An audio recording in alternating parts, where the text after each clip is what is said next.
I couldn't believe it. Luxury cars that once cost over $100,000 are now sitting unsold for months, losing tens of thousands in value. One top brand is bleeding 69% in resale, another has exploding airbags, and some are so unreliable dealers can't give them away. These aren't cheap knockoffs. We're talking Porsche, Audi, Jaguar, and Genesis. On paper, they look perfect. In reality, they're financial landmines. If you care about resale value, insurance costs, repairs, and electric vehicle reliability, stick around, because these so-called prestige cars are becoming worthless faster than anyone expected. Let's start with a luxury SUV that looks like pure prestige, until you see why it's quietly becoming one of the most avoided vehicles on the market. Range Rover Velar, the $70,000 mistake that no one wants. What if I told you there's a luxury SUV that looks like it belongs in a James Bond movie, but loses over $50,000 in value in just 5 years?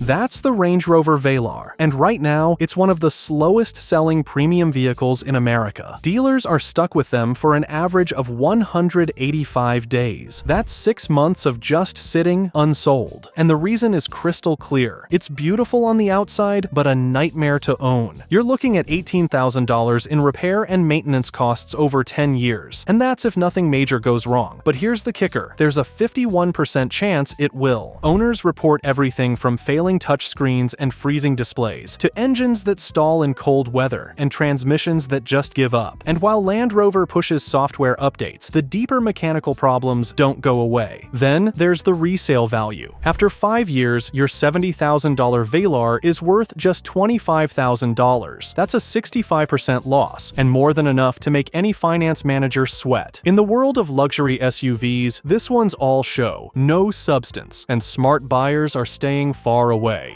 Next luxury car that no one wants to buy is the Audi A8, the $95,000 sedan no one's asking for. You'd think a six-figure flagship from Audi would be a safe bet, something that holds value, turns heads, and delivers German engineering at its finest. But here's the reality. The A8 has quietly become one of the coldest luxury cars in the US market. Sales in 2024 dropped by nearly 35%, and this year, it's falling off a cliff. Most dealers have more A8s sitting on their lots than they've sold all year. I walked into a showroom recently, and the sales rep practically offered me a test drive just for asking about it. And the depreciation? Brutal. The long wheelbase A8L loses nearly 65% of its value in just 5 years. That's over $61,000 evaporated, even if you baby the car. It's like buying a luxury hotel room that vanishes after 60 months. But the biggest reason buyers are staying away? Everyone's waiting. Audi's already teased a fully electric version of the A8 coming in 2026, and smart shoppers know better than to drop $90,000 on a gas-powered model that's about to be obsolete. Meanwhile, SUVs are dominating the market. The people who used to buy sedans like this, they're now behind the wheel of an Audi Q8 or an electric BMW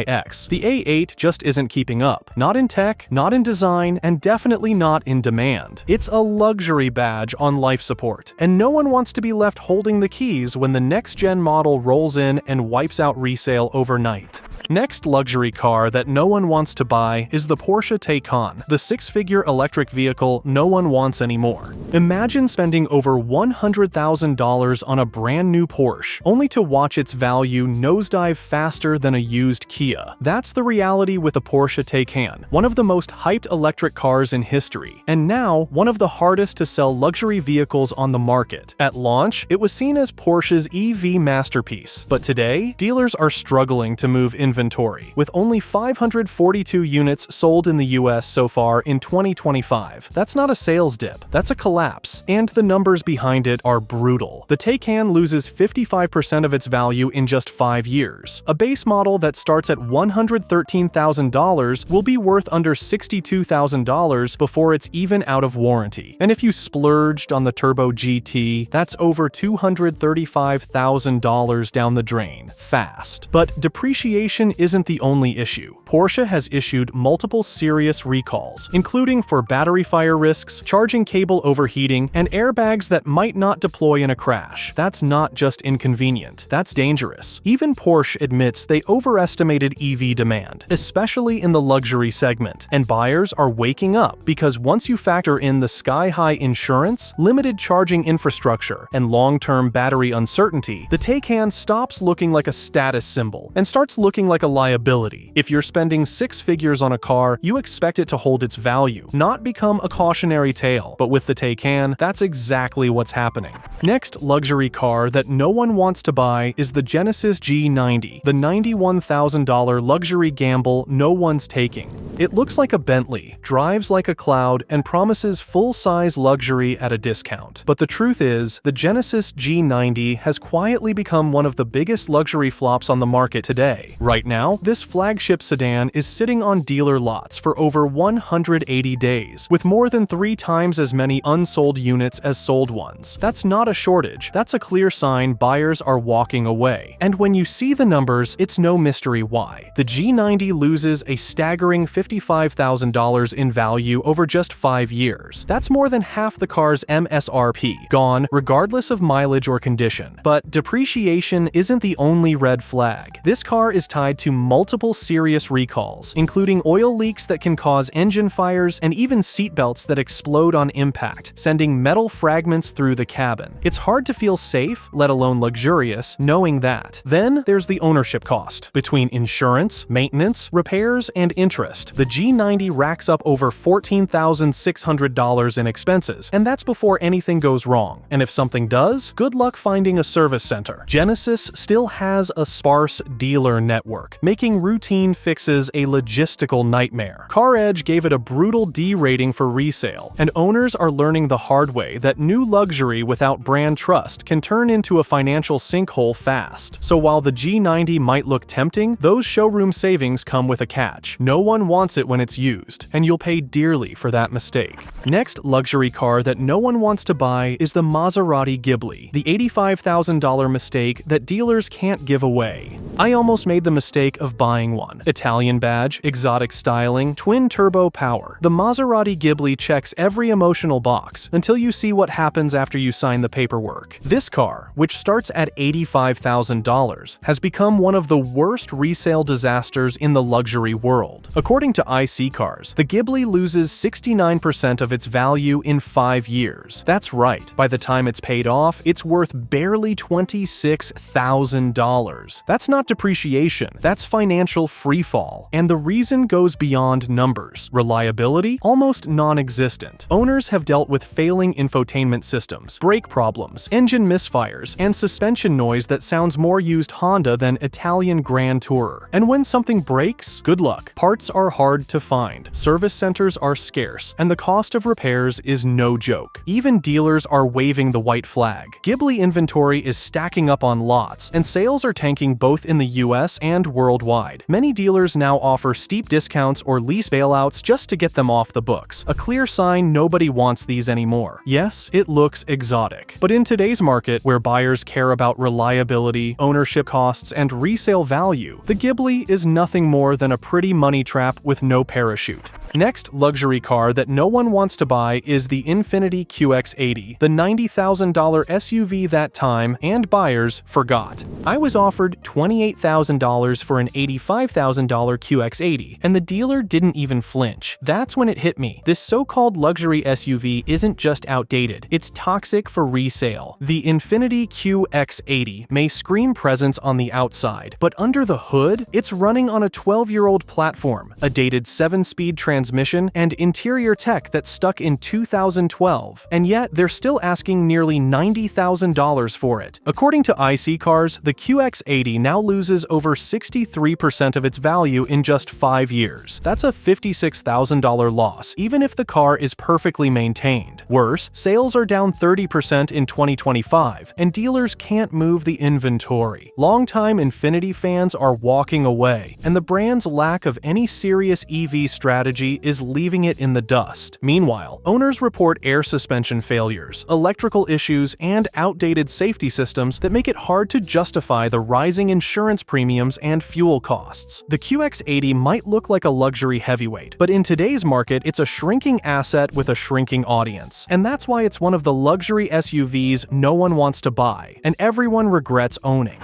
Next luxury car that no one wants to buy is the Jaguar FPace, the $68,000 luxury SUV no one wants to end up with. I've never seen a luxury SUV sit for this long, 235 days on average, and dealers still can't move them. That's the story of the Jaguar FPace, a vehicle that should have gone out with a bang, but instead is going out as one of the biggest luxury flops of the decade. This is Jaguar's last gasoline-powered model, and production is set to end by early 2026. You'd think that would make it collectible. Instead, buyers are staying far, far away, and for good reason. The FPace loses nearly 58% of its value in 5 years, according to IC Cars. That's over $39,000 in depreciation, even if it's lightly driven and dealer-maintained. And that's before you factor in the repair bills. Owners report constant electrical problems, from sensors going rogue to infotainment systems freezing mid-drive. Engines have been known to misfire or stall in traffic, and the transmission feels unrefined, lurching unpredictably at low speeds. Even Jaguar's own fans are losing patience. Consumer Reports ranks the FPace among the least reliable vehicles of 2025, and CarEdge slapped it with a D-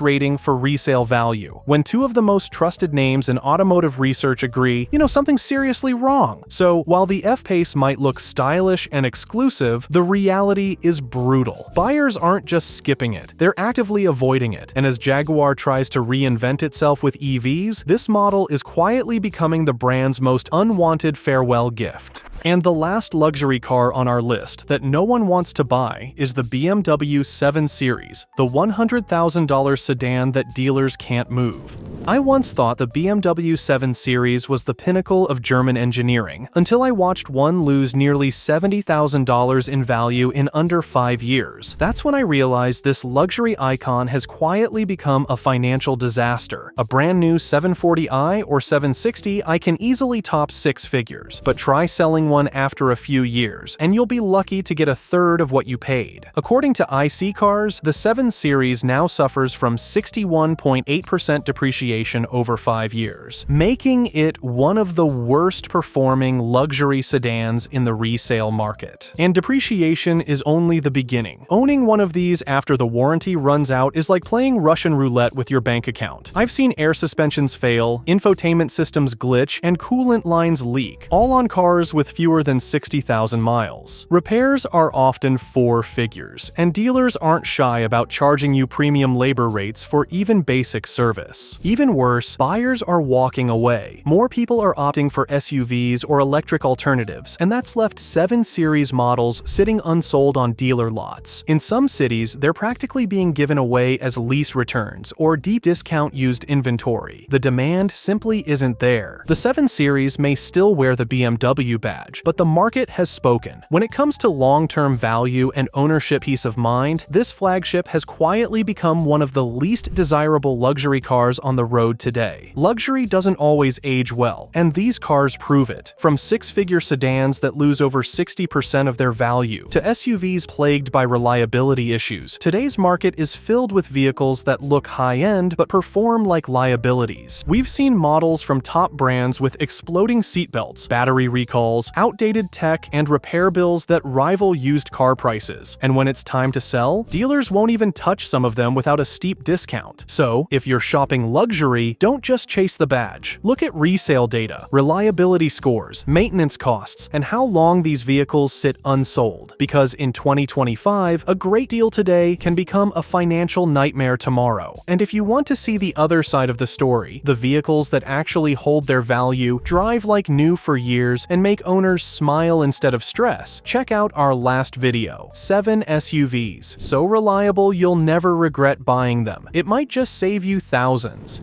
And while luxury cars losing value might surprise some people, it's only one piece of a much bigger puzzle. Because if you really want to protect your wallet and make smart decisions as a car owner in 2025, there are a few other traps to avoid. These aren't flashy, but they're the reasons so many drivers end up in deep financial trouble without even realizing it. Let's talk about the hidden costs of car ownership. and how to stay ahead of the curve. Let's start with insurance. Most people think insurance is just about picking the lowest monthly rate, but the real trap is what you're not told. One of the biggest mistakes drivers make is carrying just the state minimum liability coverage. Sure, it saves money up front, but in a serious accident, you could be personally responsible for tens of thousands in medical bills or vehicle damage, especially if the other driver sues. If you're driving a newer vehicle or anything with a luxury badge, you need to look into gap insurance too, because if your car is totaled and you owe more than it's worth, which happens all the time with fast depreciating models, gap coverage pays the difference between what the insurer gives you and what you still owe on the loan. And by the way, don't buy gap insurance from the dealer. They usually inflate the price by hundreds. Instead, get it directly from your insurance provider. It's cheaper and just as effective. Also, check your deductibles. If you haven't looked at your policy in a few years, there's a good chance you're overpaying on collision coverage for a vehicle that's no longer worth it. Now, let's talk about financing, because this is where a lot of people get trapped without realizing it. The average car loan today is over 72 months. That's 6 years. And while those low monthly payments might seem manageable, here's the catch. You're paying way more in interest, and you'll probably be upside down on the loan for years. Being upside down means you owe more than the car is worth, and that's a real problem if the car gets totaled, stolen, or traded in early. It also locks you out of refinancing, which could save you money in a rising rate environment. A better move? Try to keep your loan at 60 months or less, and put at least 20% down if you can. That reduces the total interest paid, builds equity faster, and helps protect you from depreciation.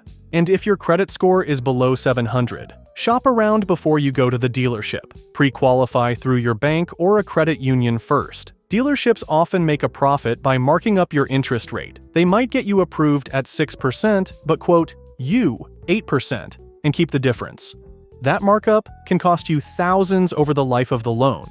Leasing might seem like a better alternative, but here's the truth. It only works if you're extremely disciplined. Leasing is essentially a long-term rental. You're paying for the car's depreciation plus interest, and at the end, you own nothing. For people who trade vehicles often, that might be fine, but there are still big financial pitfalls. First, many leases are structured to seem affordable. Low monthly payments, zero down. But when you read the fine print, you'll find mileage limits, wear and tear penalties, and early termination fees that can be brutal. Go over that 10,000 or 12,000 mile limit. You might owe 25 to 30 cents per mile. Return the car with curb rash, a worn tire, or a small dent. The dealer will charge you for it, and if you need to get out of the lease early, you'll pay thousands in penalties, no matter the reason.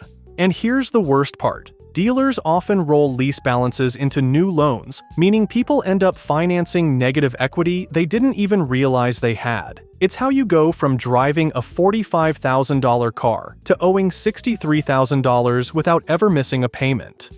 Now, let's talk extended warranties. Another huge RPM trigger, but also a huge source of confusion. Are they always bad?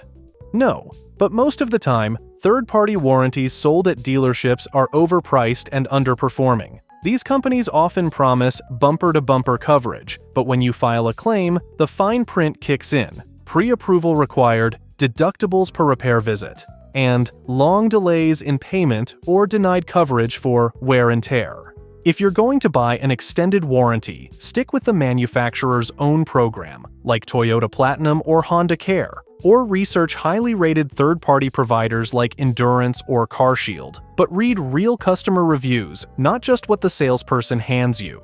And always compare the price. Some dealerships mark up extended warranties by 200 to 300%, especially if you're financing. Don't ever roll a warranty into your loan without knowing exactly how much it's costing you over time. Maintenance is another cost most buyers underestimate, especially on luxury vehicles. Modern cars are more reliable than ever, until they're not. Luxury brands in particular use proprietary parts, specialized tools, and advanced software that only dealership service departments can handle.